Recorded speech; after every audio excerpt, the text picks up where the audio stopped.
All of the IP from Moonbug originates on YouTube. Okay. And I think that's a very, it's a very different model for media companies. And when we started Candle Media, which is the parent company that bought Moonbug, we really wanted to take a different approach to media generally.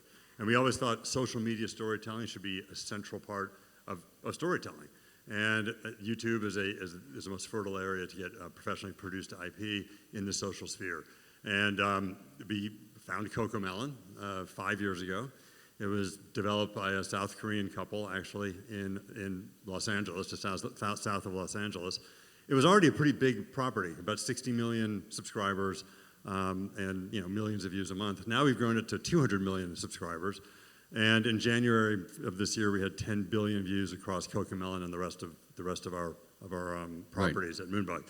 So it originates on social media storytelling. It's a YouTube property. We own it fully, which is a great model. And then we multi-platform it. So we take it from YouTube, we put it on Netflix, and the original Netflix deployment was actually just the YouTube seasons that we had put up on YouTube, repackaged into 1-hour episodes. And on Netflix, since 2021, when it was on Netflix, it's been the #1 show on Netflix globally, in aggregate since then. Now, let's talk about global streaming and the global marketplace. Obviously, you're a leader at Disney, you helped with TikTok, and you've launched Candle. What's your take on the state of global streaming? And are we looking at another wave of consolidation in the US, or fragmentation continues to shape the landscape? I mean, this room, as Sanjay talked about, is a room full of creators, storytellers, and platforms. But what would you be telling them when navigating platform strategy? There's a diversity of platforms that serve different interests. Like I always believe there'll be fragmentation in terms of streaming and other presentation of creative content. People have niche interests. There are people that really love, period pieces and BBC type stuff that has its own streaming service. And there are people that love the broader general entertainment content, sports, the whole panoply of things. I don't think there's necessarily a one-size-fits-all in streaming or any other delivery of content. I do believe in the mainstream, the global streamers, there will be some consolidation. There's obviously, it has to be from Economics 101. There's maturation in the industry, and as the industries mature, you have to spread these cost base you have to spread them over different revenue sources. So I do think there'll be some consolidation in the big global streamers. Doesn't mean there won't be niche services that will survive and proliferate and thrive in the future as well. There has been a very substantial shift in preferences, especially in younger audiences. If you look at usage, media usage among different demographics, older demographics, and I represent that to some degree, and others, we have traditional media consumption patterns. And I'm thinking about streaming as traditional media at this point. Yeah. We watch film and TV. About 75% of our time is spent watching that traditional media, whether it be delivered via streaming, pay TV, or otherwise. If you go to the youngest, the Gen Zs, it flips. There's about 25 to 30% of time is spent watching traditional media, and the rest is on social media, short-form programming, and games. We shouldn't forget games in this conference. Games is a very important media consumption pattern. And it's a monotonic decrease in terms of usage of traditional media across those demographics. So I do believe there is a mathematical shift that's happening, and the time spent with media is definitely changing. So I think the TikToks of the world, let's not forget YouTube, Instagram Reels, that vertical video, short-form video storytelling is becoming more and more important. And I think that's a permanent fixture in the landscape. Doesn't mean that traditional storytelling is going away, doesn't mean that it's not important, and there's stories you can tell and emotions you can connect with on long-form video that you just can't do with short-form. Both will exist, but I think you're seeing a definite shift towards interactive media, shorter media, and games. Let's talk about AI and generative AI. We've talked about this. I've talked about this with you early on, and I know you have a slightly different view. How is that transforming creative workflows? How are you using it at Candle Media?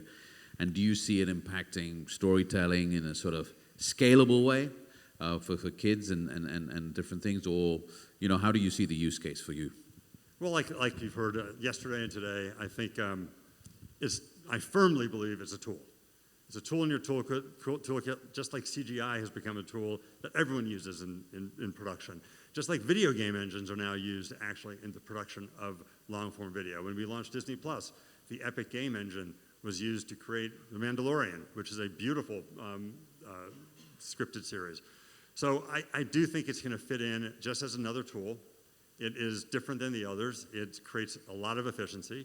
It can be used to help generate stories, to help writers, who might be facing writer's block and a blank sheet of paper. That's always a difficult moment. Right. Go in and use an AI tool, and it can help spark some creativity. But as everyone has said, and I firmly believe it to be true, it doesn't replace human creativity. It's a tool to help tell better stories. So I think I think audiences will see better storytelling, better graphics, and done more efficiently because of AI. It will not replace humans.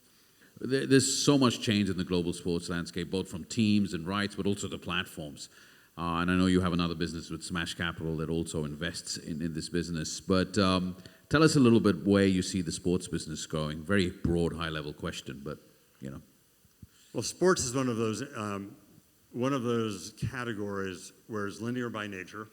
It's appointment viewing by nature. But even then, young kids are starting to watch highlights more than always watching the entire game, and there's opportunities to do that. But I do think the drama, the story of an unfolding, cricket match or a soccer or football match, that's hard to replicate outside of just actually watching the physical action take place. So I think sports is a unique set of properties. But it bifurcates a little bit. I think you heard from James Rushton, my old colleague at DAZN. I ran DAZN for a few years. It isn't the same everywhere. In the US, sports rights are continuing to escalate. There are new players coming in, the digital players that are buying these sports rights and still competing with the traditional media players like ESPN, where I worked for many, many years. So I think the sports rights dynamics in the US are pretty solid, and I think you're not going to see declines in the major sports anytime soon. Go over to Europe. I think James said this yesterday in our CEO conference. Those rights have been declining, actually. And I think he had a more bearish view on, if you're a rights holder, what the prospects are. I think that has been the case. If you look at, in Italy, in France especially, those soccer rights have declined over several rights cycles. And even the EPL in England has done the same thing. Right. In 3 cycles, it was down 16%, then flat, then flat. So I do think if you're a rights holder, those rights are a little less stable in Europe and maybe in Asia too. In the US, they're going very, very strong. So it's a different tale depending on where you are. But sports are the last place we can aggregate very reliably simultaneous audiences in a linear fashion. And that is really important to advertisers for certain categories of products. So I think you're going to continue to see rights escalate in the US. Who knows in the rest of the world, maybe flat to maybe start to come back up a little bit.